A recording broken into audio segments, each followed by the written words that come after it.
Bonjour tout le monde, bienvenue sur cette nouvelle vidéo. Changement de décor, m'en voulez pas, c'est encore en train de s'améliorer. Les choses vont faire que s'améliorer petit à petit, même la caméra va s'améliorer, rassurez-vous.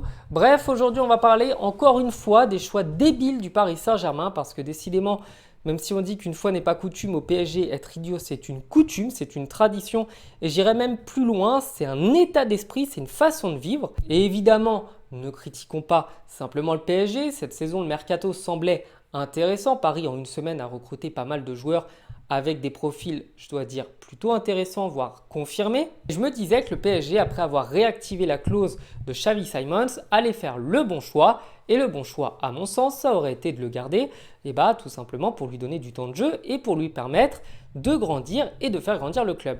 Parce que Xavi Simons, si vous étiez dans une grotte l'année dernière, il a fait des merveilles en première division des Pays-Bas. Il a été probablement le meilleur joueur du championnat. Il a délivré un nombre de passes incroyable, beaucoup de buts. Il a été même décisif dans le jeu. Et le PSG qui, pour une fois, avait fait une chose bien.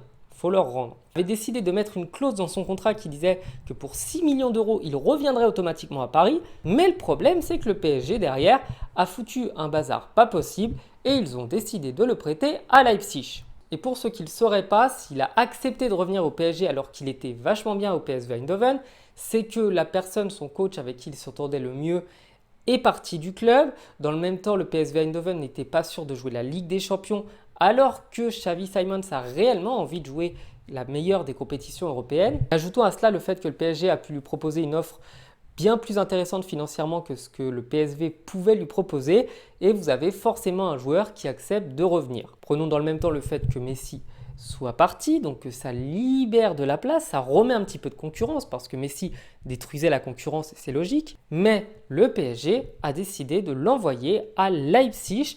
Donc à Leipzig, je ne vois pas pourquoi ils vont renforcer une équipe comme ça qui nous a déjà piqué des bons joueurs. Je pense à Nkunku. Je ne comprends pas pourquoi le PSG va renforcer une équipe qui potentiellement tombera contre nous en Ligue des Champions. D'autant que le joueur sera sûrement très revanchard parce que le club ne lui a jamais laissé sa chance. Et le dernier point, c'est justement ça, c'est le fait de ne pas laisser sa chance aux jeunes joueurs.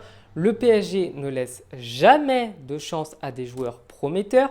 Le PSG n'a fait jouer Kylian Mbappé à 17 ans que parce que c'était le meilleur joueur de la planète. Et s'il n'avait jamais joué à Monaco et qu'il était sorti du centre de formation, Kylian Mbappé serait resté sur le banc comme les autres. Et c'est là où mon coup de gueule va arriver, c'est que j'en ai marre d'avoir le PSG qui systématiquement, dès qu'il y a un bon joueur, ne fait rien pour le garder.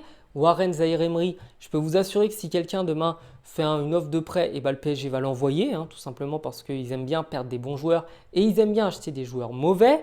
Et c'est pour moi catastrophique de voir un club comme le Paris Saint-Germain qui normalement a tout pour être un grand d'Europe, a tout pour être une équipe qui fait rêver les jeunes et qui fait jouer des jeunes. Beaucoup d'équipes dans le monde font jouer des jeunes et les font évoluer. Et à Paris, ce n'est jamais le cas. C'est pénible, ça en est très énervant à la longue. Et c'est surtout que ces jeunes joueurs qui ne jouent pas, dans le même temps, quand ils partent du PSG, ils se mettent à briller, ils se mettent à être extrêmement forts. Ils font les beaux jours des clubs dans lesquels ils vont. Et à Paris, eh bien non, on recrute des joueurs qui coûtent plus cher financièrement, des joueurs déjà qu'il faut transférer, donc ça a un coût quand même, un transfert, et des joueurs dont on n'a aucune garantie. Alors qu'un jeune joueur, au pire, il n'est pas bon, on peut le revendre quand même assez cher, mais s'il est bon, eh ben on en fait un tueur, on en fait un crack, et on le garde au club. Enfin voilà, c'est toujours les mêmes histoires, les mêmes rengaines avec Paris. J'espère honnêtement que c'est une mauvaise blague qu'on m'a faite et que tout Twitter s'est enflammé pour rien et qu'au final il restera. Parce que si Paris continue sur cette lancée à perdre des bons joueurs, et ça sera encore une fois des promesses en l'air et ça montrera que le club n'évolue pas, que le club ne veut pas évoluer. Et moi je vais finir par arrêter de supporter ce club. Non, quand même, je rigole, mais c'est agaçant. Enfin voilà, je vous souhaite du coup une bonne soirée. Je vous dis à bientôt sur la chaîne. Dites-moi ce que vous en avez pensé. Et du coup, je vous redis à bientôt sur la chaîne. Ciao.